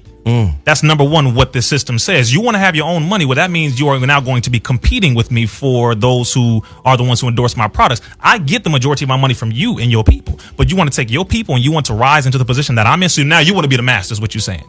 So what that means is there has to be a slave and there has to be a master. So you want me to be your slave. This is how they think when it comes to business. Those who are in that position of power and authority. So that is exactly why these are those types of things that they did not teach us. But as of right now, just like Brother Corey said, one major key, and as our brother minister said, the number one enemy is our ignorance. Number one, period, of everything. Everything. The more you do not know about something, the more you will be controlled by that something. If I knew I was God, I would not try to kill God in the personage of my brother. Come on. Which is why your brother is your other self. Which is why the Most Honorable Elijah Muhammad said, whenever you see a black man, you are looking at God. He wasn't being blasphemous. He was saying the embodiment, the original physical house living is the melanated black original man. So when we are dealing with high science like that, and we break it all the way down, the knowledge of self has to start from the bottom all the way up. But now, as Brother Corey said, integrity is something we have to have. And the main thing is, as Brother Bobby was saying, it hasn't been promoted enough. Right. The moment we push it more and promote those images more, it will duplicate and it will inspire those of us in this generation to say, oh, it is possible. And let me tell you, and if we took a corner of South Central, Bobby. Go ahead. Because, I mean, I could talk with the best of them, you know, make the black man sound great, which is, I mean, no, don't get me wrong. That's good. Right. But that millennial, he ain't hearing that. He ain't hearing none of that. He want to see what you saying. Right. That's it. Right. Yeah. So I'm done talking. That's right. Come on. So now it's a matter of we take 3 blocks. We buy them. We build. They see it. New day. New day. You know what they're going to say? Shit. Nigga, that's the nation. How can I do that? Even if he ain't in it, he's going to have some pride about that. Yes, sir. Look at that hotel. That's right. Look at them brothers. You better not go over there. They don't play that. That's understood. That's right. You can't fuck with them in front of me. That's how they be. That's how they be. Don't talk shit about them. That's the only thing real I know. You just now. What did you do? You just brought him up. You resurrected him. He was in apathy. He saw you do something. You see what I'm saying? And it's awesome. It's like, wow, they got palm trees. Look at their buildings, man. Yeah. They got marble floors. Look at they women. See, when they see you building, and they then look at their women again. Right. Yeah, thank you. Right. Thank you. They see you building. Then they go up the street and they see that's a car lot. We own it. Man, I ain't got good credit. That don't count. We don't use the white man system. Come on. Speak on it. What, Is your word bond, brother? Speak on it. Speak the on it. average lost brother who know he ain't right don't even want to mess with the women who been taught what they need to know. Right. Because they don't even look like the rest of them. No.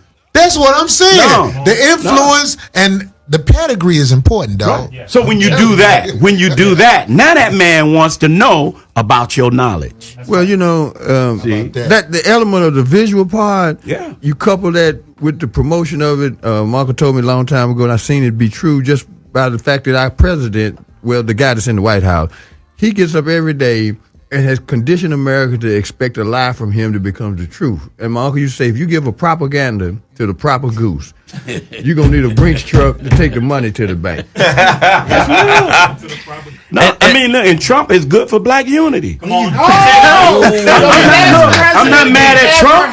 I'm not mad. I'm from Georgia. I like a cracker that tells me he don't like me. Right. Thank you. I don't like my face smiling and you don't like me. That cracker in the South, boy. I don't like you. Well, I don't like you either, cracker. But I like that. Trump is showing you, brother. Trump is not. Look, Clinton was worse than Trump. Come on, come on. He did us rubbing us. Trump is in your face. I don't like you. Get out. I mean, brother. And let me tell you, and like you said, this man, he got an army. Yes, he got 80 million with him right now. And now, but look, what you got to realize is, what are they fighting for? They're fighting. Look, the first law of nature is self-preservation. The white population growth is at 0. Right. Heather is looking at 50 Cent and the hip hoppers. Right.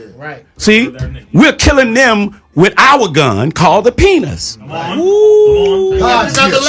So 2050, this America will be brown. It will not be white. The white man is falling. He's losing dominance. And that's what Trump is saying. Right. I ain't mad at Trump. If they don't get it together and pull their women in, they're wiped out. That's it. That's it. We're going to have some more, some stuffed curries and them kind of brothers. If I may say, I ain't gonna lie. I have taken their women. You know, when they get in the car, Here we go. They don't want to go to the club necessarily. They want to go.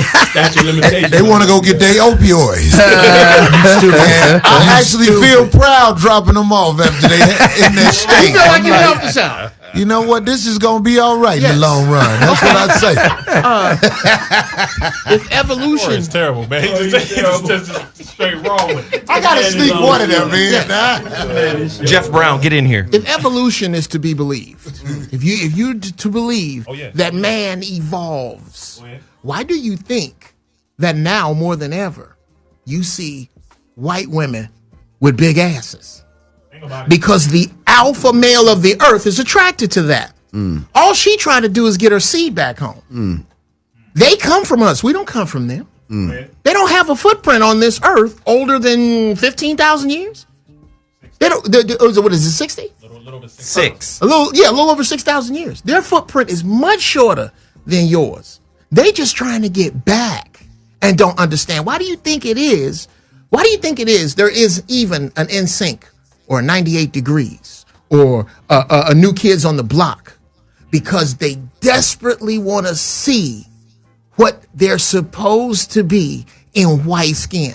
But see, now it's time for tough love. Yes, sir. That has nothing to do with white folk. Yes. This is a council of men that have to call our young men, whether they're millennial, Gen X, baby boomer, Come whatever, on, man. It's a call to arms. It is a call to action. Right. Stop being bitches. How about it? Stop being scary. How about that?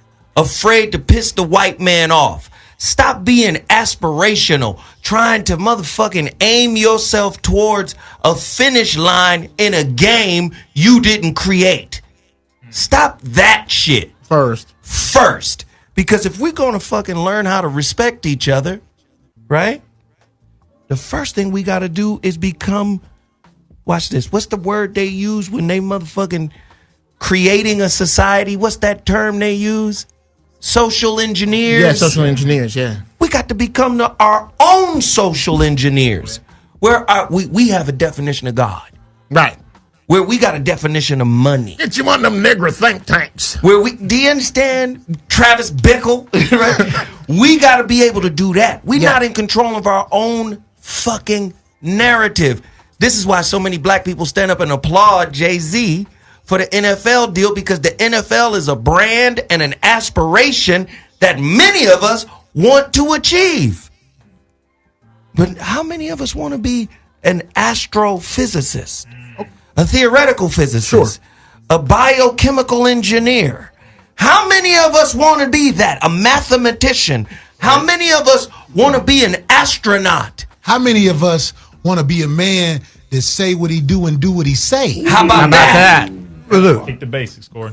you just said something about the NFL and a new mindset that's necessary right now. Yeah. The NFL as an entity creates an economy in and of itself. Right. There's somebody to come out there and sweep the seats off every week. There's somebody that supplies the toilet paper. You got a league where 75% of the product look like us, but the vendors to the NFL is infinitesimally small. And I'm using that as an example to segue into the impact your show has had over the years. There's a brother named Ronnie Mill. He's a comedian and an entrepreneur in Atlanta. He called me a couple of months ago and said, Bobby, I've been watching you on the Corey Holcomb show, the Zoe show for years. I'm coming to L.A. I'd love to meet with you. The brother came. We went to lunch then. He said, man, take me on the Black Tour. And I took him over to Vector 90 and some other spots. And he said, here's what I want to do. And he called me a couple of days ago. He said, man, I want to create a sister city relationship because of some of the things that he's doing in Atlanta, because you're a Georgia guy. And he's right about it. He said, there are some brothers and sisters in Georgia you can do things which you can't do out here in California. Because the brothers that out here, they don't work with brothers out here.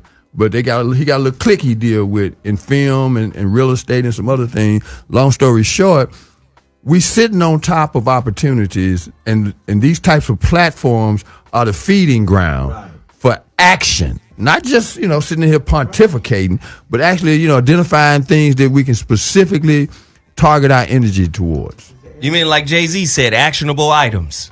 But you know what, brother? NFL, look, the NFL was in some kind of trouble. Big trouble. That they're not telling us. Yes, sir. Well, That one problem they CTE. got is the game itself, because when you start having elite players retire at 29, Right. you got some issues. Sums up. Yeah. Well, I mean, to take a brother like Jay-Z and whatever they doing, I'm saying something when white folks don't need you for nothing, they're not calling you in. My Right. thing is, like you were saying, what is it that they ain't telling him that they're about to use him for to get over on us? They did it with the Nets with him. He's sweet he's sweet. That's why they called him. That one fool ago. Right. But look, just like, remember, brother Magic, for instance, I have to be honest.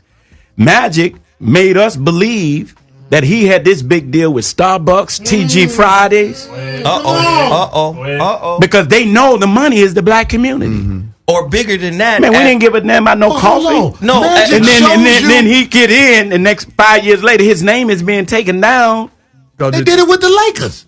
He didn't have no juice in there. He had 3%. But That was it. again, And the reason he lied and act like he had some juice because he's not a man of principle because he likes men. Well, there's that. How about that? Mansions What is he gonna live. say? What he gonna say? No, I'm not. Well, what happened to your boy? Okay, so let me just. Yeah, go ahead. I got to say something. Hold on. I didn't see none of them people with my family reunion. I didn't see one. I was looking for one. I was like, we got any fruit booties in there? I didn't see none. I think them people are strands that come from the other strand. Hold on 1 second. Listen, you're listening to Mansions on gonna take all the good VOR letters from Radio. Scrabble? On VOR Radio. I gotta just take a quick break after that point was made. We just gotta. Phil Williams is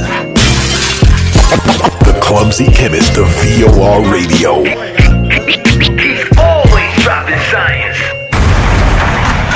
Lord have mercy. Hold on. Let me just say this, brothers. Let me just say this. We getting close to the end of the show, man. Let's shorten our responses so we could get more of them in, and let's try to do a better job of not talking over each other, because we all got some very powerful things to say. There's nearly 3,000 people in this chat room watching us live on YouTube right now. Add 230 so more to that. you understand? Yes, sir. So my whole thing is, can we find a way to encourage, motivate, uplift, and give a better definition of unity, of cooperation, collaboration in our community? Because what I'm tired of seeing is brothers hating on brothers, Go ahead. brothers envious of brothers, brothers jealous of brothers, fighting over a bauble Go ahead. Yeah. that the devil gave you. Yeah. Wow. The devil gave you the dollar. The devil gave you your concept of wealth. Most niggas don't even know who Mansa Musa is. Go ahead. No. The devil gave you your concept of balling. Another thing, devil. Can we give them something that will break them up with these demonic beliefs? Jeff Brown. Another thing that the devil gave you again, and I think Brother Abdul, yes sir, Brother Abdul stepped on, spoke on spoke on this earlier about what it is his system is leaving a brother with when he leaves, a skill, money.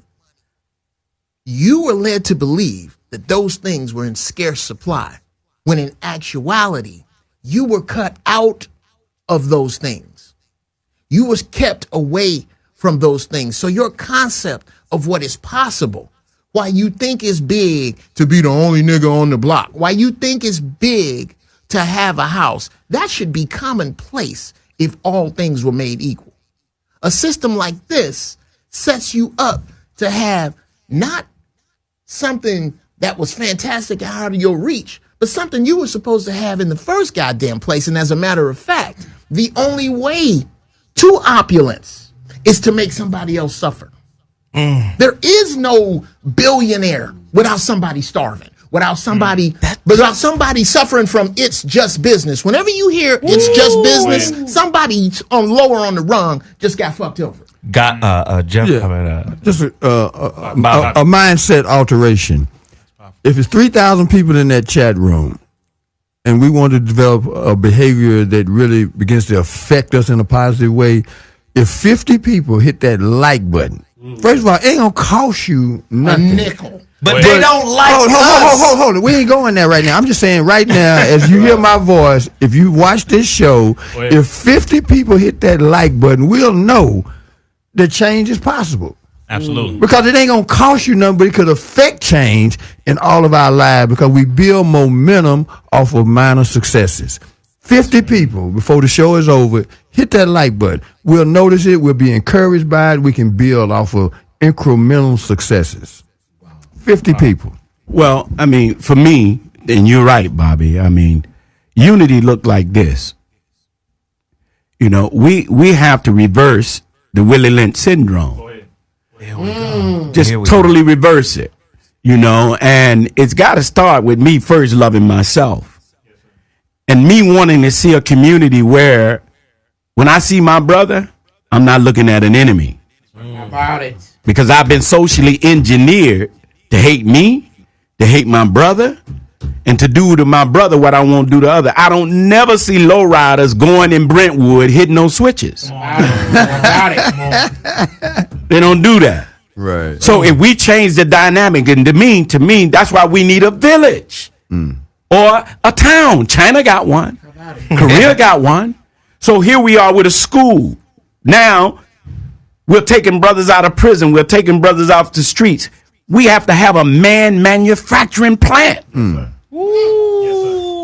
To where you come to us any kind of way, but the final product is a productive man who's ready to raise a family. See why? Because he now when he walks out that door, he don't see another black man out his enemy. When he walks out that door, he looks for a black business to go do business with. See, and if one black businessman mess over him, he don't say I'm done with black people. He found another brother to do business with. So I'm looking for the black Wakanda. Look at That's what black unity look like to me. See, black unity look like to me now. People like Tory, why we got to go to Hollywood to make a movie? We can pick up a camera, go to the hood, man. You can cast the hood. How about that? And with these devices, the whole world now is in our hands. Right there. Right there. And use modern technology. We don't need nobody. They need us. How about it? And so that's what black unity look like to me. I don't care what your religion is. We got to stop religious banging. Look at that. Keep going. Keep going. Black has to be the religion. You my brother. You my sister. Come on. See, that's my religion. I don't care what you call yourself. You my brother. Yes, sir. Oh, I love it. I love it. Corey, jump in here. Rizza. The courage to say this is something that was taught to me by this brother named Dre. Used to be a pimp named Gorgeous Dre. Yeah. Dre. Oh, Gorgeous Dre, yeah. But the man dropped knowledge, and you know what I'm saying? We evolved. Most of us, especially guys like me, and a lot of y'all can identify with me when you hear me talk, we grew up with only the knowledge that came from our mama. Here we go. Come on. This is why we can't a caddy. It's not to knock your mama. No. I'm sure she did the best job she could do.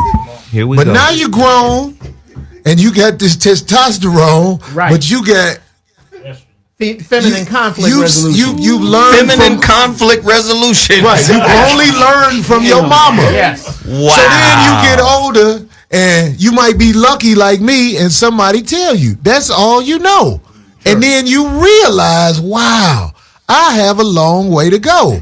When you getting into a conflict or get mad at a brother where you feel like it's getting physical, I hope you heard this, and I hope you remember what I told you. Most of your information is coming from a woman who did her best to raise you, but you need to know there's another side, and when you know that other side, you probably can handle things better because the balance will come in your life.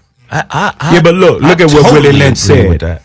Willie Lynch said, in order to break the male, you have to use the female to break the male. Yep. He said, when a nigga female has another female, she is to make that female independent like her, but make her son dependent.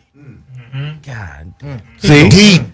Make him mentally weak but physically strong. Castrate your But mind. make her daughter mentally strong, But physically weak. when she's already physically She's a weak. weaker vessel. And she is to believe that she don't need a man. Physically fallacious.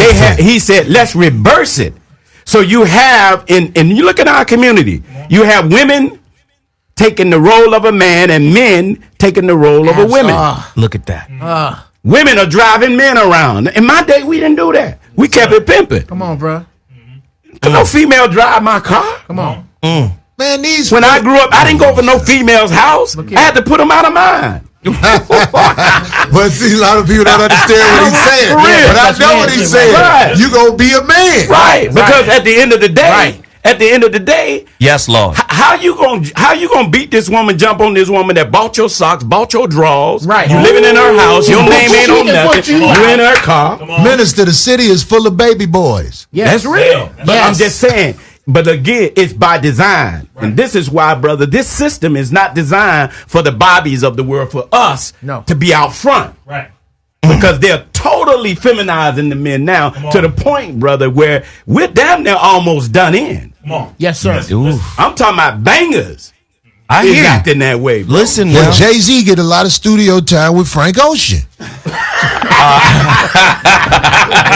I said it. It's the truth, though, right? Don't get mad at me for telling the truth. They spent all night in the studio. Am I right? I love this dude. Yo, get in here, Rizza. Get in here, Rizza. Come on, If man. Rizza was in the studio with Frank Ocean, he'll have one of the brothers with him. Right. Do you hear what I'm saying, though? You know what I'm saying? I don't miss nothing, homie. Right. I watch you. I'm like, oh, okay, that's what you do. That's real. My And bad. and that's real. And as you should, you're supposed to watch because you need to know exactly what you're dealing with. Us being masculine is one of the absolute panaceas or cure-alls for this condition. If we demonstrate masculinity unapologetically with humility and integrity, the people will be resurrected. They have to see strong black Yes, manhood with love for God, love for the woman, love for the children, love for a nation and family and our community. That's the major way we'll do this. As you said, we have to have a level of sacrifice. Yeah. Can't be afraid of nothing no more. And that includes losing money. That includes losing going to jail. I mean, come Right. on. How many of our people have gone to jail already? Okay, Right. let's- You come already on. know, nigga. You already know what's know gonna happen. Wednesday spaghetti night. Come on. Exactly. When you get to When you jail, you go stop to sleep fearing. because you're not going home tonight. Right. Come on, look. Come on Everybody now. trying to get home, they be worried. And that's You're not see, going tonight. and that's the difference with this. Relax. That's the beauty with this generation is we don't give a damn about relax. nobody, including authority. We don't care. That's why the number one thing we need is guidance from those who have already made the mistake, so that we don't duplicate them. It's real simple. There That's we all go. we need is a Yes. guidance. Jeff Brown. Dear brothers, here's a masculinity plan. Those of you in the street, one, I don't call you gangs no more. That's unfair to you. You are only you're lost tribesmen who are now finding your way. You want to put some masculinity on the street? Do this. Get a few of y'all together and go to a liquor store. Pick one. Put some brothers outside and put the people on notice. This particular liquor store, if we catch you coming in or out after this, you're going to have problems with us. And we starve this liquor store to death. And when it is time to change hands, we make it aware that whoever is going to own this needs to be black from this list, because if they are anything other than that, if they come from anywhere other than this approved list of people who got money, people who got means, people who have credit, who want this building, if they come from anywhere else, I promise you, the business will die. Should we do that with churches with the bullshit preachers? Oh, bro, we need to start right there. Absolutely. We need to start right there. We need to start right there. We at each other's neck because of money. Sure. And when we go to a place, one of the only places where we find some type of spiritual reprieve only to be taken financial advantage of, that exacerbates the situation tenfold. We already stressed, but even in our place of worship, our pockets are being taken advantage of. And telling your help is coming. Get ready, get ready. Should we do that with a woman who got more than 2 guys on child support cases? Absolutely. Ooh, keep coming with these questions. How about it? She is a problem for the neighborhood. Right. If single motherhood is an extremely hard job, is it safe to say that maybe there's some people who are shitty at it? It's a hard job, right? So that means somebody ain't doing it right. That list of people got niggas on child support. But niggas hate women too. Oh, sure. Everybody hate bitches. It's just don't nobody say it. They feel like you wrong. You have soon as you see them, you do this, but it's that weakness in you want to have sex with them. But you don't like them and respect them unless they are respectable. But then let's deal with that. Well, if we got brothers who never found the respectability molecule in their mama, they not gonna find the respectability molecule in their baby mama. Mm-hmm. Are you moral if you had 2 or more abortions? Are you a moral person? Mm-hmm. Yeah. Or is it something that you just, it don't hurt no more because that was 15, 20 years ago? But you murdered 2 of them. Yeah, because they were socially inconvenient. I mean, I asked that question. I'm not trying to be scandalous. I'm asking. Now, if you keep it, I got to pay for it.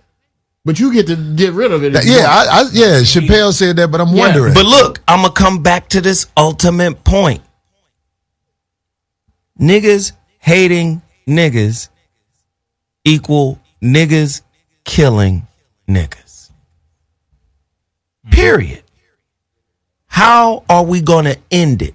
How are we going to make respect a part of our conflict management kit, our tool kit? Respect, consideration, integrity. Oh, there's another one that's really fucking big. Forgiveness. Can I step on your shoe and not mean it, brother? And make it back home? Man, that's big. Come on. Yeah. Can I? Save the I'm women. gonna come to you, Bobby. Yeah. Really quickly. No, that was you, brother. and then Bobby. Well, see, brother, we got a glimpse of it. Yes, sir. I'm here to tell you all, brother, the community, the brothers, they want to change. They want out. They're witness. Yes, sir. Yeah. Yes, sir. The question is, who are the examples? Right there. When I grew up, my mother raised 10 children. Same here. We were the only family on the block that had one mother raising all them children. So everybody on the block, their father was my example. Wow. See? Wow. So there were alpha males in my vicinity. Mm-hmm. Yeah. You can look right at it. See? Yes. So now it's like the homies.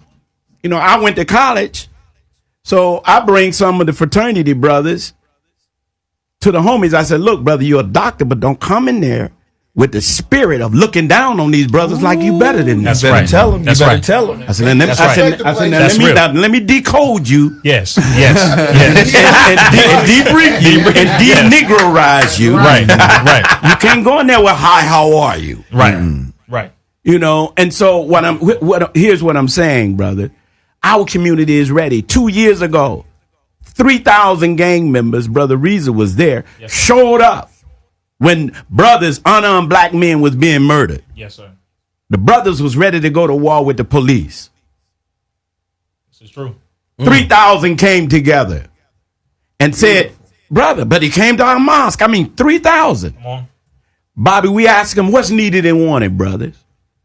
Number one thing they said, peace among each other. Mm-hmm. We don't know how to broker it. That's what they said. That's what they said. See? Number 2, they said education. Guess what was 3? Jobs. Yes. Peace was 1. Knowledge was 2. Jobs was 3. Sir. It's got to be somebody we trust that can broker this peace that ain't going to let us go back in the other direction. Right. So we developed a United Hood Nation, Brother Bobby. And in the United Hood Nation, there's 1,500 gangs in Los Angeles. 548 came to the table, have signed a peace agreement, meaning that these 500 neighborhoods won't beef with each other. And just like the United Nations in New York, we call it the United Hood Nations, where they come together every 3 months. Still to this day. And anybody that's breaking the peace, 500 and some hood is against your one hood. That's right. Look at that. Ethics, justice. See? Okay. Yeah. So now when a shooting take place, instead of you getting in your feeling automatically thinking them niggas did it, could have been the police. Right. We made them adapt our way of life in the nation, investigate first. That's right. And be careful when an unrighteous man brings you negative news. Check the homie that brings you negative news. He could have went and did something that he didn't tell y'all. Like you were saying. See, so I'm just saying, brother, they are ready. But the scriptures say, how would they know? Except they have a teacher. And how would they have a teacher unless someone sent? The best of our people don't even live in the damn hood, man. They won't even come in the hood. So how do brothers know how to be a doctor when the doctor won't pull in the hood with his Bentley? Maybe I'll consider being a doctor. You got a Bentley, nigga, being a doctor? Look at that. Right. You got a Bentley, being an astronaut? Never heard about that. So to me, brother, it's going to take a village. Yes. And I don't ask Hollywood. I said, brother, I'm front line. Just get behind the infantry. How about that? And then slowly we'll bring them to you. Yes. Look at that. That's how we do it. That's one I method. want to close Let me real just- quickly. Bobby, Can't lead people if you can't feed people. What this brother's talking about is feeding people. And that's what we need to concentrate on with respect to who we illuminate. And it's important that we don't let Nipsey die in vain. We draw from his image, from his likeness, and his example. Well, there it is. Listen, we don't have all the answers, but we damn sure know how to start it. We know how to start the discussion. This discussion should go out across the nation. Everybody should sit down and talk about what we're talking about. Finding ways to resolve conflict. Finding ways to work together. Build together. Finding ways to find something to respect about yourself. How about that? Start there. And we'll bring some of the homies to your show to prove these brothers are pulling it together. Yes. And we're going to support them. Long as they do good, we're going to support them. That's right. Love it. Love it. Love it. Rizza, where can they find you, good brother? Yes, everything is under Rizza Islam, Rizza, last name Islam, Islam. Message to the Millennials drops this week. Oh, wow. This week, go to RizzaIslam.com and click order Message to the Millennials. And also, if you'd like to book me for any speaking engagements whatsoever, book Rizza at RizzaIslam.com. Where you at next, Big C? Hey, what's up? We going down to Oakland this week. We gonna rock Tommy T's out. And all over the nation, though, you might see me dropping off some chicken at her house around you. So y'all pray for me at that pull off. Pray for you. Tony, excuse me. Well, Abdul Malik Muhammad, minister. Yeah. Well, of course, every Sunday you can come and hear me teach at Muhammad's Mosque number 27. That's 8701 South Vermont Avenue. I don't know all of these Instagram stuff like Brother Rizza just ran off. I have one, but I don't know how to work it. But this Sunday I'll be in Phoenix, Arizona. I've been called into Phoenix to resolve some conflict over there in Phoenix, Arizona, as well as Chicago. I mean, gang members from Philly. But this Sunday I'll be in Phoenix, man. And we once we get LA together, we're going to Chicago next. There you go. Geoff, you got anything? I defer, We got 30 seconds. I defer to say this. The same way that the energy of West Coast rap went from California east and south, may what Brother Abdul was doing do the same. Geoff, Bobby. Just Google Bobby Glanton Smith. You'll see what you see. All right. I love y'all. Appreciate y'all. We out. First night. Crazy. Deuces. Dope. Good show. Good show, man. This is good. Thank you all for hitting that super chat button as hard as y'all did. Thank you. Zoe Williams, voice of reason, man. Thank you. Everybody hit that super chat. Thank you. Perfect timing.